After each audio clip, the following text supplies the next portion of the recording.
যুক্তরাষ্ট্র সম্প্রতি প্রকাশ করেছে এমন একটি তালিকা যেখানে ভারত ও চীন সহ মোট ২৩টি দেশকে শীর্ষ মাদক উৎপাদন ও পরিবহনকারী দেশ হিসেবে ঘোষণা করা হয়েছে।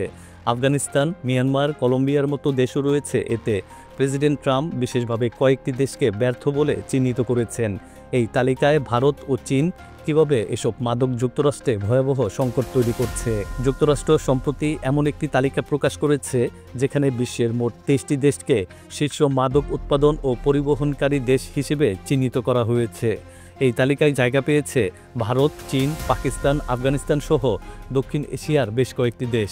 এছাড়াও রয়েছে বাহামা দ্বীপপুঞ্জ, বলিভিয়া, মিয়ানমার, কলম্বিয়া, মেক্সিকো ও ভেনেজুয়েলার মতো কথিত মাদক উৎপাদনের দেশগুলো। মার্কিন পররাষ্ট্র দপ্তরের ব্যাখ্যা অনুযায়ী এই তালিকা কোনো দেশের সরকার মাদক বিরোধী কার্যক্রমে ব্যর্থ হয়েছে বলেই তৈরি করা হয়নি, বরং ভৌগোলিক অবস্থান, অর্থনৈতিক বাস্তবতা এবং ব্যবসা বাণিজ্যের ধারা বিচার করে কোন দেশ মাদক উৎপাদনে বা ট্রানজিটের জন্য বেশি অনুকূল সেটি মূল বিবেচনায় নেওয়া হয়েছে। অর্থাৎ কোনো সরকার কতটা নিয়ন্ত্রণ করছে সেটা এই তালিকার প্রধান বিষয় নয়। তবে এর বাইরে মার্কিন প্রেসিডেন্ট ডোনাল্ড ট্রাম্প স্পষ্টভাবে আফগানিস্তান, বলিভিয়া, মিয়ানমার, কলম্বিয়া ও ভেনেজুয়েলাকে আন্তর্জাতিক মাদকবিরোধী প্রতিশ্রুতি পালনে ব্যর্থ দেশ হিসেবে চিহ্নিত করেছেন।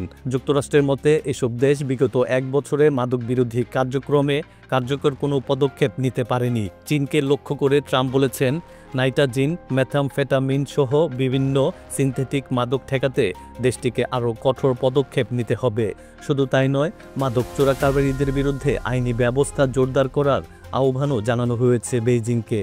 মার্কিন পররাষ্ট্র দপ্তর আরও জানায়, আন্তর্জাতিক অপরাধী চক্র ফ্যান্টানিল ও অন্যান্য প্রাণঘাতী মাদক পাচার করছে, যা এখন যুক্তরাষ্ট্রে জাতীয় সংকট সৃষ্টি করেছে। এই ধরনের মাদক ১৮ থেকে ৪৪ বছর বয়সী মার্কিন নাগরিকদের মৃত্যুর প্রধান কারণ হয়ে দাঁড়িয়েছে। ফলে মাদক বিরোধী লড়াই এখন যুক্তরাষ্ট্রের জন্য এক গুরুত্বপূর্ণ জাতীয় নিরাপত্তা ইস্যুতে পরিণত হয়েছে।